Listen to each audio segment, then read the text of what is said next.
வணக்கம். காடை முட்டை வறுவல் எப்படி பண்ணுறதுன்னு பார்க்கலாம்.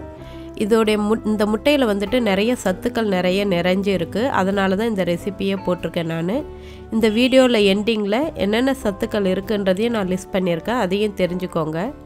இந்த முட்டை பார்க்குறதுக்கு ரொம்ப சின்ன சைஸில் ஒரு 9 to 10 grams தான் இருக்கும். இந்த மாதிரி பிளாக் கலரில் டாட் இருக்கும். இதை நான் ஒரு 3 நிமிஷம் வேக வச்சு இப்போ தோல் உரித்து எடுத்துக்கிறேன். முட்டையோட சைஸ் ரொம்ப சின்னதாக இருக்கிறதுனால நம்ம உரிக்கும்போது சின்ன சின்ன தூள் வந்துட்டு அந்த முட்டையில் ஒட்டிக்கிறதுக்கு வாய்ப்பு இருக்குது. அதனால் நம்ம உரிச்சிட்டு ஒரு வாஷ் பண்ணிவிட்டு அதுக்கு பிறகு ஒரு பிளேட்டில் வச்சுக்கோங்க. முட்டையோட ஓடு லைட்டாக ப்ளூயிஷாக தெரியும் பார்க்குறதுக்கு. இந்த மாதிரி ரொம்ப சின்னதாக அழகாகவே இருக்குது பார்க்குறதுக்கு.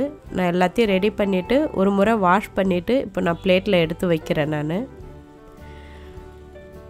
ஒரு கடாயில் 1 டீஸ்பூன் அளவுக்கு எண்ணெய் சூடு பண்ணிவிட்டு நம்ம வேக வச்சு எடுத்து வச்சுருக்கிற முட்டையும் சேர்த்து லைட்டாக இந்த மாதிரி நல்லா வறுத்துக்கலாம். ஒரு 30 செகண்ட்ஸ் இந்த மாதிரி பண்ணுறதுனால நம்ம சேர்க்குற மசாலா வந்துட்டு அதில் நல்லா அழகாகவே ஒட்டியிருக்கும். கொஞ்சமாக மஞ்சள் தூள் மேலாக நல்லா தூவிக்கிறேன். நம்ம சுவைக்கு தகுந்த மாதிரி கொஞ்சமாக உப்புத்தூள் சேர்த்துக்கலாம். இது கூட காரத்துக்கு கொஞ்சமாக மிளகுத்தூள் தூவிக்கிறேன். தூவிட்டு ஒரு 2 to 3 நிமிஷம் வரைக்கும் மிதமான தீயில வச்சு நல்லா கிளறி விட்டிங்கன்னா போதும்.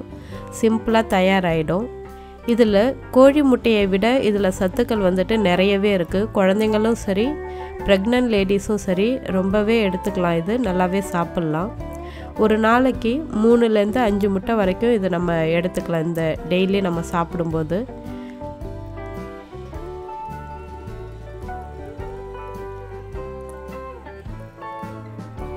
இப்போது சிம்பிளாக குழந்தைங்க விரும்பி சாப்பிடக்கூடிய முட்டை மசாலா தயாராகிடுச்சு. லட்டு மாதிரி எடுத்து சாப்பிட்ருவாங்க. இதில் என்னென்ன பெனிஃபிட்ஸ் இருக்குன்றதும் போட்டிருக்கேன். இதையும் பார்த்துக்கோங்க.